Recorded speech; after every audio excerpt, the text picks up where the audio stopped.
Hey yo, what's up guys, John Boogle here. Today we got the Redux for Into the Future Chapter 1 Moon. Long awaited this one. Also, I highly recommend watching the floating continent video because a lot of the stuff covered in that video applies here as well. Lots of important info in that video. But let's hop into the lineup explanation. And of course, I'm going to start with Crazed Whale here. Crazed Whale is really the MVP of the stage, other than stuff like Swimmer and Castaway. The thing about Crazed Whale is it's much more easily obtainable than Castaway or Swimmer. It's a super easy stage, which doesn't require much at all.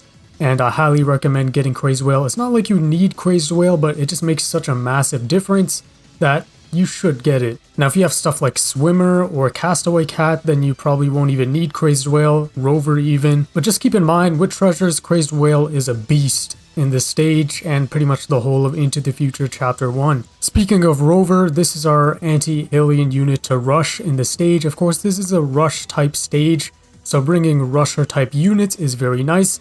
Stuff like Sadako can help because of course it is a floating enemy and an alien enemy.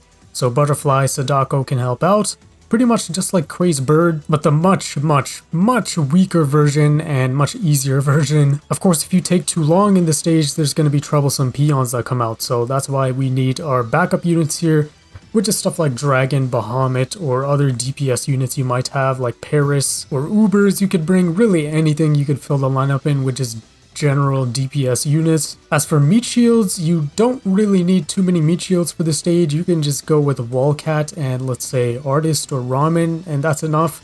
Or just Wallcat and Rover, that's enough. But if you're doing the stage the slow way, then I would say 3 is the minimum. And if you're really struggling with the second half of the level with those pesky peons, then you can use Psycho Cat and Majiki Cat or other anti-alien crowd control units. But if you have all the treasures and you have good rusher type units, stuff like Crazed Whale, Castaway, Rover, then you might not need to worry at all because the stage is a massive joke. Floating Continent is probably a more difficult stage than the Moon stage. Unless you take too long in the Moon stage, then you get some troublesome peons that come out. But even with the treasures, they can just get completely wiped out. You could bring other tankers in the stage like Titan Cat or Chimera if you have the true form. Hell, you can even use Valkyrie in this stage. Giraffe Cat is also a nice option that pretty much wraps it up for the lineup. Of course, we're going to show some different examples for lineups later in the video, but for now, we'll just hop in with the standard one. Now, like I mentioned before, treasures is very important, so make sure you do get all of the treasures. In the beginning here, you have two choices. You could either stack up some cash or you could just continue rushing forward. Rushing is the more safe option because if you wait too long and stack up too long,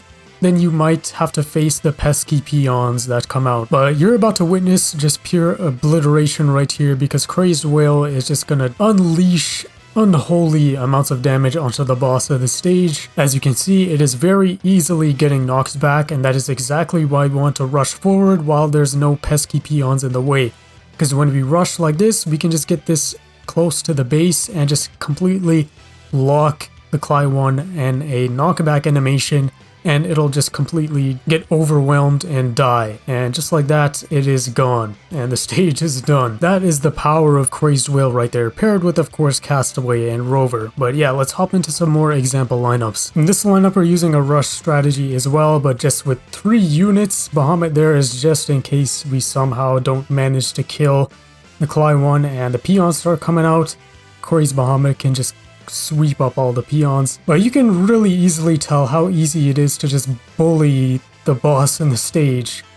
Now for a more traditional lineup here, I'm going to showcase what can happen if you do take too long, and that is of course the peons coming out. Now in the beginning, as always, you want to get as much damage done as possible. That doesn't change. But let's say you run out of cash, or let's just say you aren't able to do enough damage and the peons start coming out. Of course, it's going to start with that thing, and that thing is Lemur or a Lemur. Battle Cats has always been odd with their names. Then it's going to be followed by, of course, the alien moths, and then later it's going to be followed up by a teacher bear, or an alien bear. So at this point, what you want to do is just lure them all to the base and kill them as fast as you can. You do not want to fight them in Cli-One's range, because that is just a waste of time and cash. If you lure them out of the Cli-One's range and just handle them quickly, that'll give you more windows to just rain down damage on Cli-One without any peons in the way. Now, as you can tell, we haven't brought out Bahamut yet, and that is for that reason right there. when the teacher bear or the alien bear comes out, that is when you want to use Bahamut. Now with the treasures, it is very annoying using Bahamut against the alien bear because it gets knocked back many times and causes Bahamut to miss. But if you want to be extra safe, just don't spawn Bahamut with any other attackers.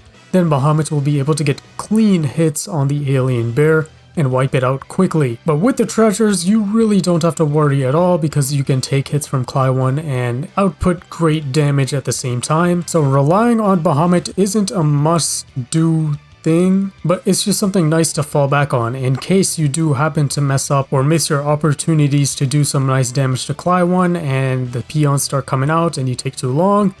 Bahamut is there as a little safety option. Of course, if you have better units or Ubers, you can just replace Bahamut and go by it that way. But that's not the end of the peons. Of course, there's one more troublesome peon that'll come out if you happen to take way too long, and that is the alien pig. Now the alien piggy is very troublesome because of its waves, but if you have all the treasures, even with those waves going off, you won't really have too much issues unless you're fighting like right next to the base. So if you are having trouble with those waves, just make sure not to send out too many meat shields and only stack up your attackers to just wipe out the alien pig with no issue at all. Of course, Crazed Whale can just demolish the alien pig with all the treasures, so you won't have to worry there. Bahamut could also tank a bunch of waves as well, so you have multiple options against the pig with all the treasures, and as you can see, it goes down very quick there. But yeah, that covers pretty much all the main things about Into the Future Chapter 1 Moon. Of course, the most important part not being the lineup or the units, it's the treasures. If you have the treasures, even with level 20 units, the stage is a complete joke. And yes, there are specific units like Crazed Whale, Swimmer, Sadako, Castaway, Rover that can completely demolish the stage as well. Getting the treasures just makes it a very easy win. So yeah, you don't need the exact same lineup, you don't need the exact same levels or exact same units. You just need all of the treasures, some specific units to help out, whether that be Castaway, Crazed Whale, Swimmer. You could even use Giraffe. Whatever it may be, just use those units paired with the strategy and you should be able to beat it very easily. Remember, it's a guide, not something you should follow strictly, but something you should use to put you in the right direction. Grab the information that you need and use it to your advantage. But yeah, that's pretty much it for Into the Future Chapter 1. Drop a like if this guide helped you out. Of course, subscribe if you're new. Join the hashtag Boogle gang. Links to the videos mentioned in this guide are down below. And of course, the Discord is down below there as well. But yeah, it's been John Boogle and see ya.